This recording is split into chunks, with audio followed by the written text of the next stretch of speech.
Buenos días o buenas tardes. Quisiera presentarles ahora más que una meditación contemplativa, más que una meditación, es una plática que nos puede ayudar a encuadrar la cena pascual.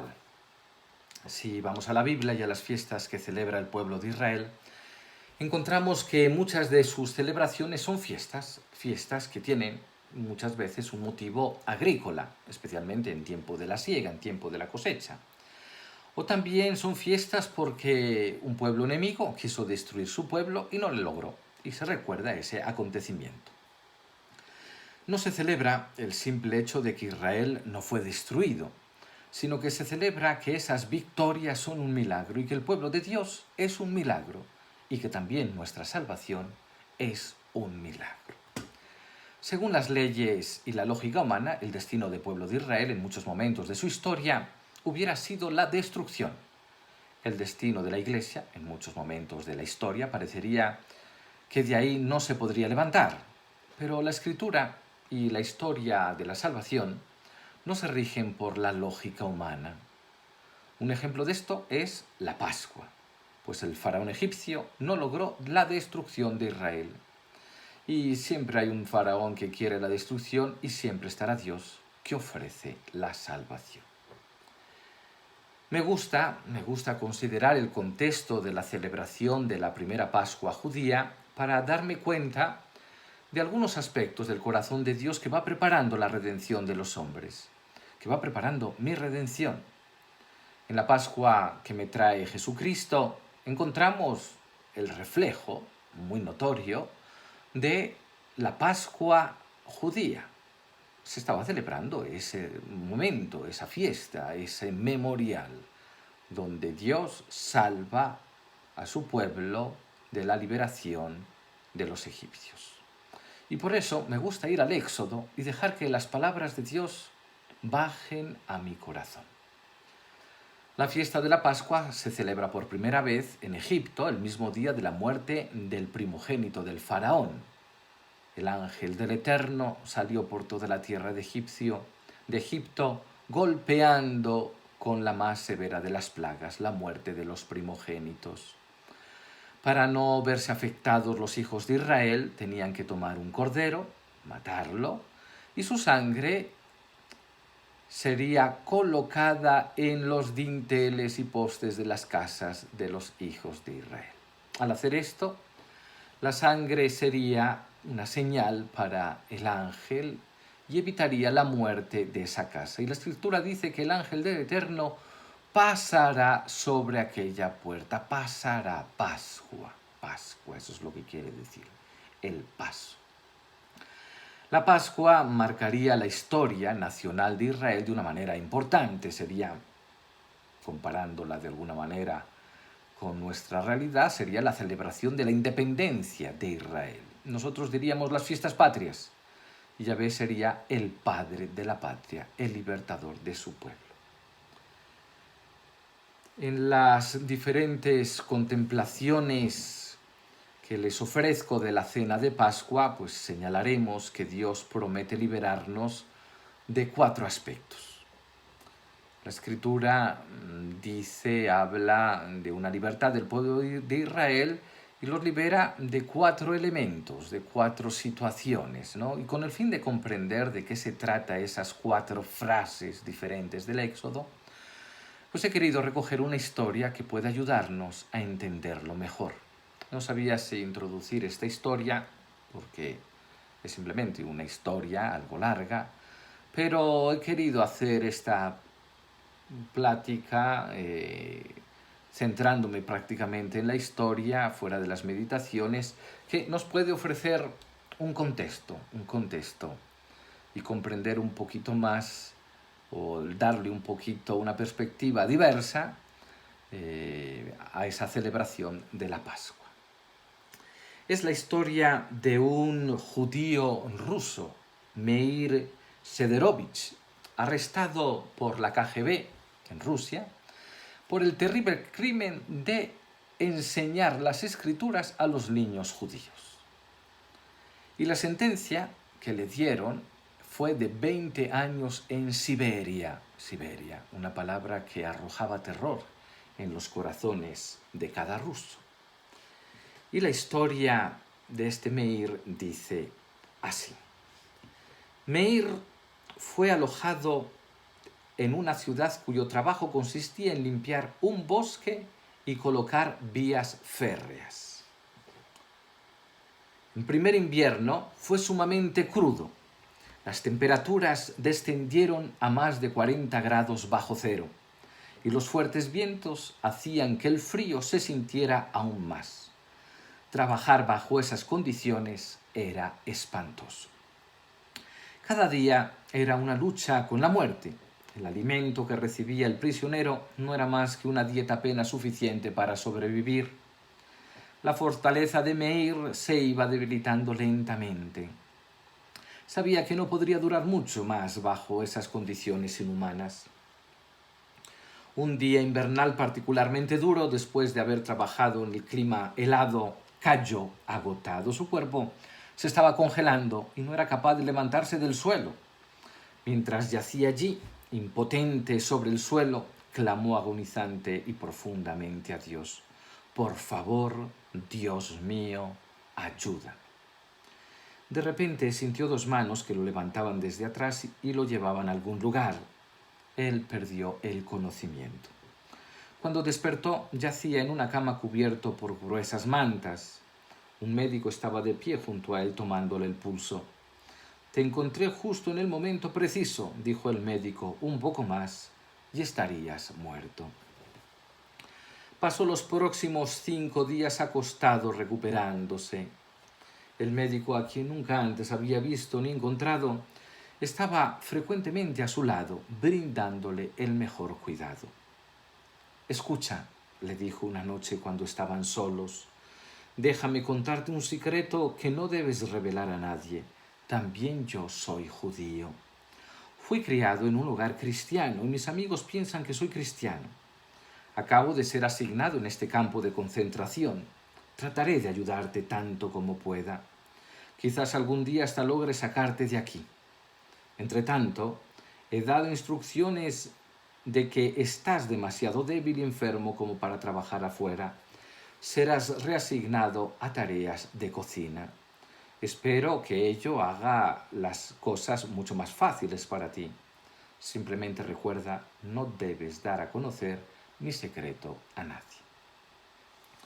El trabajo en la cocina era mucho más fácil y llevadero. Adentro se sentía mejor y el lugar era cálido. El estar en la cocina también le dio fácil acceso a los alimentos. Ya no pasaba hambre. Se sintió en deuda eterna con su nuevo amigo el médico, por lo que había hecho por él. Por supuesto, todavía extrañaba su libertad. Seguía encerrado. Todavía tenía que trabajar todo el día. Ahora pelando patatas, preparando la comida o limpiando los platos. Era trabajo, trabajo y más trabajo, desde temprano en la mañana hasta tarde en la noche. Una noche, mientras caminaba de regreso al pequeño búnker en que dormía, se encontró nuevamente con el médico. Por supuesto, le agradeció mucho por todo lo que había hecho por él. El médico le contó que tenía un plan para lograr liberarlo de ese campo de prisioneros. Había tramado un plan muy inteligente por medio del cual podría escapar. Con todo, había un cierto riesgo, pues siempre existía la posibilidad de que fuera aprehendido. «¿Estás dispuesto a correr el riesgo?», le preguntó el médico. Meir asintió de inmediato, sobrecogido por una gran excitación. Sí, estaba más que dispuesto de hacer el intento. El médico le dio inmediatamente todos los detalles. A la mañana siguiente iría en su camión a la aldea cercana con el fin de buscar algunos medicamentos. El camión estaría lleno de madera. Debía atrapar debajo de la madera muy temprano. Seguramente el guardia no se molestaría en descargarla. Entonces lo dejaría cerca del bosque, desde donde podría continuar su ida ayudado de un mapa y con indicaciones de dónde podría ocultarse para que no fuera capturado. El plan funcionó como había esperado y Meir continuaba su marcha por el bosque, siguiendo el mapa que el médico había confeccionado para él. Cuando su desaparición del campo fue descubierta, comenzó una gran búsqueda para encontrarlo, pero por más que lo intentaron, él permaneció cuidadosamente oculto. Unos pocos días después, cuando estuvo seguro de que habían abandonado su búsqueda, salió de su escondite y continuó la marcha. Por fin estaba afuera. Podía hacer lo que quisiera. Miró a su alrededor los árboles, las flores, las casas y los jardines. Qué maravillosamente bien se sentía ahora. Era un nuevo ser humano. Era un hombre que había vuelto a nacer. Cuánta gratitud debía su amigo el médico por todo lo que había hecho por él. Pero todavía debía tener mucho cuidado. Caminaba de día y dormía en el bosque durante la noche. Sabía que si era apresado nuevamente sería devuelto de inmediato al campo de prisioneros o lo matarían. Ya no tenía que trabajar en el campo de concentración. Con todo, todavía se sentía un forastero donde iba. Todavía se sentía encarcelado. Un día, mientras cruzaba una pequeña aldea, un automóvil se detuvo repentinamente a su lado. ¡Y qué sorpresa para él! Era el médico. Se abrazaron con gran cariño y Meir le dijo: simplemente no puedo agradecerte lo suficiente por todo lo que has hecho por mí. No importa, respondió el médico. Salta adentro. Estoy realmente feliz de haberte encontrado, dijo Meir mientras paseaban por la hermosa campiña. He estado verdaderamente preocupado por ti. Sé que aún no han abandonado tu búsqueda. Esperaba encontrarte primero a fin de ser de ayuda adicional. A decir verdad, la mejor cosa que podrías hacer sería salir del país clandestinamente al exterior. Por supuesto, eso no es para nada una cosa fácil. Pero tengo un buen amigo que podría ayudarnos. De hecho, no vive tan lejos. Quizás debamos detenernos allí y ver qué puede hacer. Tú has hecho tanto por mí, dijo Meir. ¿Cómo puedo pedirte que hagas todavía más? No importa, contestó el médico. Es mi mayor privilegio poder ayudarte. Por favor, ni lo menciones. Después de viajar unas 2 horas, llegaron a una pequeña granja, pasaron frente a una vieja cabaña. El médico bajó del automóvil y golpeó la puerta. Un corpulento leñador les abrió. A juzgar por los cálidos saludos que intercambiaron, podía verse que eran buenos amigos. Los invitó a entrar y comenzaron una charla amistosa. Pronto el médico explicó por qué había venido. Necesitaba de alguien que pudiera sacar a Meir de contrabando al exterior y había escuchado que él tenía cierta experiencia en eso. Has llegado al lugar preciso, dijo el leñador, pero debo advertirte que tiene sus riesgos. Si te apresan, puedes ser ejecutado en el momento. Meir ya había corrido riesgos antes. Estaba más que dispuesto a tomar la oportunidad nuevamente. Estoy listo para ir cuando sea, dijo. El leñador explicó que precisaría algún dinero que sería usado para sobornar a cierta gente. También necesitaría un par de días para arreglar los papeles falsos para la nueva identidad de Meir. Entretanto, era bienvenido a quedarse con él hasta que los arreglos apropiados estuvieran listos. El médico extrajo el dinero que acordaron y lo entregó al leñador. Se dieron un apretón de manos y el negocio quedó cerrado. Pasó más de una semana y finalmente todo estaba listo. Meir tenía ahora un documento falso que lo autorizaba a salir del país y después de repasar los detalles se encaminaron a la frontera. Afortunadamente, todo salió como había sido planeado.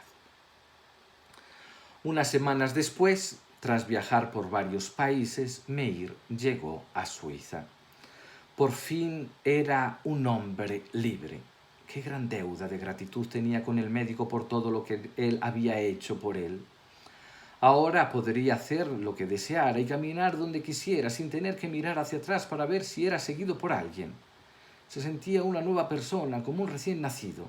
Solo una persona en prisión puede apreciar adecuadamente la verdadera libertad. En Suiza trabajó en las tareas más diversas. Apenas lograba hacer el dinero suficiente para llevar una vida decente. Un día, mientras estaba en el mercado comprando fruta, reconoció una cara familiar a la distancia. Milagro de los milagros. No era sino el Salvador, el médico. Meir corrió hacia él tan rápidamente como sus pies le permitieron. Lo abrazó con toda su fuerza. Nada en el mundo podría pagar al médico todo lo que éste había hecho por él.